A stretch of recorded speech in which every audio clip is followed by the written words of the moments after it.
오늘 하나님께서 우리에게 주신 말씀은 구약성경 욥기 4장 1절에서 11절까지 말씀입니다. 대만 사람 엘리바스가 대답하여 이르되 누가 내게 말하면 네가 실증을 내겠느냐? 누가 참고 말하지 아니하겠느냐?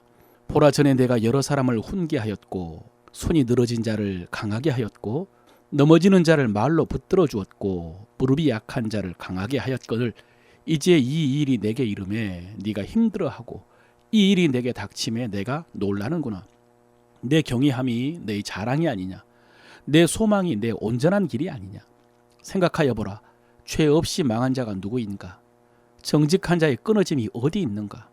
내가 보건대 악을 밭갈고 독을 뿌리는 자는 그대로 거두나니 다 하나님의 입기운에 멸망하고 그의 콧김에 사라지느니라. 사자의 우는 소리와 젊은 사자의 소리가 그치고 어린 사자의 이가 부러지며 사자는 사냥한 것이 없어 죽어가고 암사자의 새끼는 흩어지느니라. 아멘. 우리 안에 계신 성령님은 진리의 성령님이십니다. 오늘 말씀을 들을 때에 성령께서 진리의 말씀 깨닫게 해주시고 하나님의 음성 들려주실 줄로 믿습니다.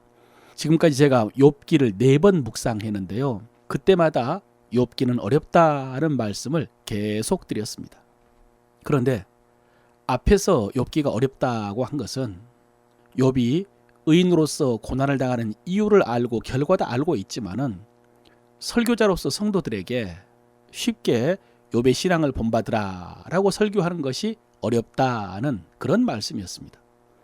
욥이 당한 일이나 성도들의 형편에 공감을 하거나 감정이입을 했을 때 아무리 성경에 분명히 기록된 말씀이라고 해도 마치 시험 문제 정답 가르쳐주는 것처럼 그렇게 말씀을 전하는 것이 어려웠습니다.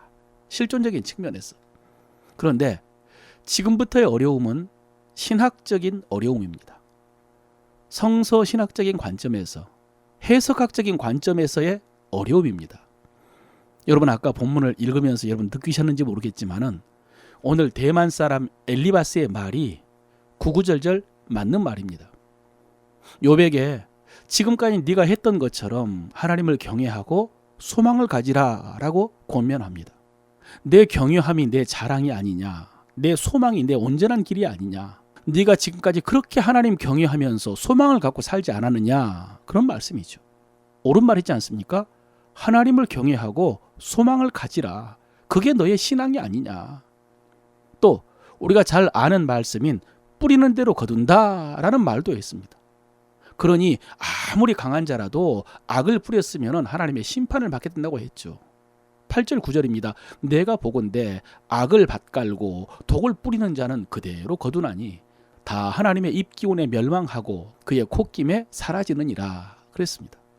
또 오늘 다 읽지 않았지만 12절부터는 자기가 신령한 체험을 통해서 가느다란 소리로 말씀하시는 성령의 음성을 들었다는 것입니다. 그게 17절입니다. 사람이 어찌 하나님보다 의롭겠느냐? 사람이 어찌 그 창조하신 이보다 깨끗하겠느냐? 이렇게 자기가 들었던 하나님의 음성을 이야기를 합니다. 여러분, 예전에 말씀드린 것처럼 이런 엘리바스의 주장이 잠언이나 전도서에 기록되었다면 아무런 주저 없이 아멘 하면서 받아들여야 되는 그런 말씀입니다. 이런 엘리바스의 말이 5장까지 이어지고요. 37장까지 3번이나 반복이 되고 또 다른 친구들의 말도 비슷합니다. 이런 친구들의 주장에 대해서 욥이 반발하고 변증하는 내용이 37장까지 이어지는 것입니다. 문제는 욥과 친구들의 이 논쟁에 대해서 하나님께서 마지막에 판단을 해주시는데요. 친구들의 말이 옳지 않았다라고 판단해 주신 것입니다. 42장 7절입니다.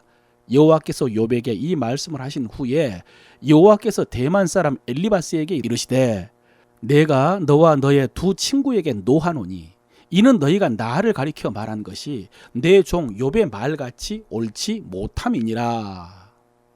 너희가 나를 가리켜 말한 것이 내 종 욥의 말처럼 옳지 못했다 라고 말씀하십니다. 여러분 여기에 어려움이 있습니다.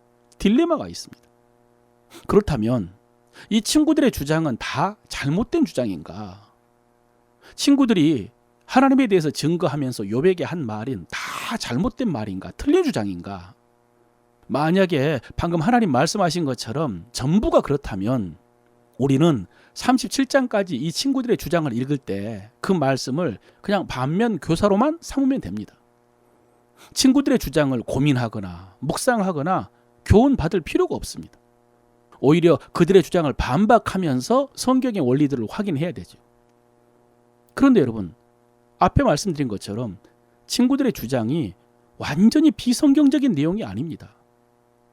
구구절절 옳은 말씀 같습니다. 다른 성경에서 말씀하신 내용도 많이 나옵니다. 여기에서 해석학적인 어려움이 있다는 것입니다.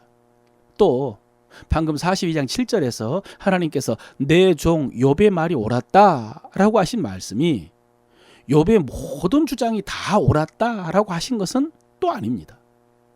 사실 하나님께서 친구들을 책망하기에 앞서서 38장에서 39, 40, 41장까지 길게 폭포수처럼 말씀을 쏟아 놓으신데요. 그 내용을 보면은 하나님께서 욥에게 말씀하십니다. 네가 다 아느냐? 네가 모든 것을 다 할 수 있느냐? 라고 말씀하십니다. 욥이 친구들의 말에 반발해서 말했던 그 주장에 대해서 하나님께서 욥에게 이렇게 말씀하신 것입니다. 네가 정말 다 아느냐? 하나님으로부터 직접 이런 말씀을 들은 욥이 이렇게 고백하죠. 자기가 무지한 말로 이치를 가렸다고, 스스로 깨닫지도 못하고 알 수도 없고 헤아리지도 못한 말을 했다고, 그러므로 내가 그 주장들을 스스로 거두어드리고 제 가운데서 회개하나이다 그랬거든요. 여러분, 이 말씀을 보면은 욥의 주장도 전적으로 다 옳은 주장은 아니었던 것 같습니다. 결국 오늘 엘리바스를 비롯해서 친구들의 주장이 잘못된 것은 가장 본질적으로 욥이 고난당하는 원인에 대해서 잘못 알고 있는 것입니다. 그들이 교리적으로 교과서적으로 하나님에 대해서 증거한 내용이 잘못된 것이 아니라 그것을 욥에게 기계적으로 적용을 해서 판단하고 교훈하고 권면하고 정죄한 것, 그것이 잘못된 것입니다. 오늘 엘리바스의 주장을 간단하게 살펴보면 그렇습니다. 지난 2장에서 친구들은 욥을 찾아와 가지고 욥의 처참한 몰골을 보면서 7일 동안 아무 말도 못하고 비탄에 잠겨 있었습니다. 그런데 3장에서 욥이 7일 만에 입을 열어서 자기의 생일을 저주하면서 죽음을 동경하자 오늘 4장에서 엘리바스가 2절입니다. 누가 너에게 말하면 네가 실증을 내겠느냐? 누가 참고 말하지 아니하겠느냐라고 입을 엽니다. 여러분, 이 말은 쉽게 말해서 네가 들으면 기분 나쁘겠지만은 내가 도저히 참을 수가 없어서 한마디 해야 되겠다, 그런 뜻입니다. 여러분은 이런 적 있으십니까? 여러분은 이런 스타일입니까? 오지랖이 넓어서 그럴 수도 있고, 또 다른 사람이 잘못된 생각을 하거나 말을 할 때에 기어이 그것을 바로잡아주는 그런 스타일이 있지 않습니까? 여러분은 어떻습니까? 물론 오늘 엘리바스가 막무가내로 욥에게 충고하는 것은 아닙니다. 방금 말의 시작도 조심스러움이 있었고요. 또 전체적인 흐름을 보아도 자기가 하고 싶은 말을 치밀하고 논리적으로 주장을 합니다. 만약에 이것을 설교라고 한다면 설교의 도입도 좋고 설계의 전개도 좋습니다. 예화와 간증도 적절합니다. 특히 그동안 욥 너도 어리석은 사람들에게 훈계도 하고 힘들어하는 사람에게 격려도 하고 낙심하여 주저앉은 사람들에게는 말로 붙들어주면서 그들을 다시 일어나게 해주었다라고 했습니다. 그런데 지금은 네가 이런 어려움을 겪었다고 죽고 싶다라고 하면 되겠느냐고, 그동안 하나님을 경외하지 않았었냐고, 하나님께 소망을 두며 살지 않았냐고, 그러니까 이제 내 말을 듣고 잘 생각해 보라 라고 말합니다. 여러분, 얼마나 은혜로운 조언입니까? 설득력도 있고 진정성도 느껴집니다. 여기까지는 좋았습니다. 그런데 생각해 보라 라고 하면서 한 말이 7절인데요. 생각하여 보라. 죄 없이 망한 자가 누구인가? 정직한 자의 끊어짐이 어디 있는가? 그리고 이어서 하는 말이 뿌린 대로 거둔다는 주장입니다. 내가 보건대 악을 밭갈고 독을 뿌리는 자는 그대로 거두나니. 결국 엘리바스의 주장은 지금 욥이 당한 고난이 자업자득이라는 것입니다. 생각해보라. 죄 없이 망한 자가 누군가? 예, 지금 욥이 망한 것이 죄 때문이라는 것입니다. 여러분, 하나님은 죄인을 심판하십니다. 뿌리는 대로 거두게 하는 것이 하나님의 원리입니다. 그렇다고 재앙을 당하는 사람이 다 죄인이다? 어려움을 겪는 것은 다 그 사람이 죄를 심었기 때문이다? 이런 가치관, 이런 주장이 특히 욥에 대해서 이렇게 적용하는 것에 대해서 하나님께서 옳지 못했다라고 판단하신 것입니다. 여러분, 오늘 우리가 욥의 친구들 가운데 엘리바스의 첫 번째 주장을 살펴보았는데요. 또 세 친구들의 세 번씩 하는 주장이 시종일관 이와 똑같습니다.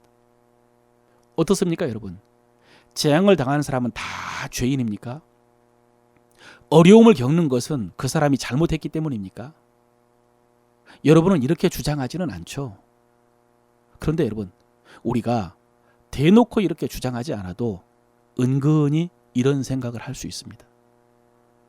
그러면서 은근히 자신을 높이고 자신의 의로움을 주장할 수 있습니다. 우리 인간은 그런 존재입니다. 선악을 판단할 수 있는 선악과를 먹었었고요. 참소하는 마귀에게 속해 있던 존재이기 때문에 우리에게 이런 경향이 강합니다.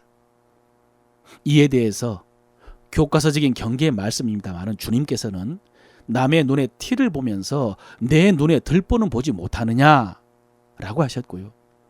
네가 헤아리는 그 헤아림으로 너도 헤아림을 받을 것이다 라고 하셨고요. 바울도 우리가 다 하나님의 심판대 앞에 서기 때문에 함부로 형제를 비판하거나 업신여기지 말라고 했습니다.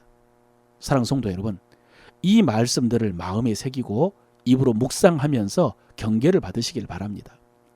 그리고 아까 엘리바스가 이 주장을 시작할 때 했던 말, 이 말을 들으면 기분 나쁘겠지만은 내가 도저히 참을 수가 없어서 한마디 해야 되겠다.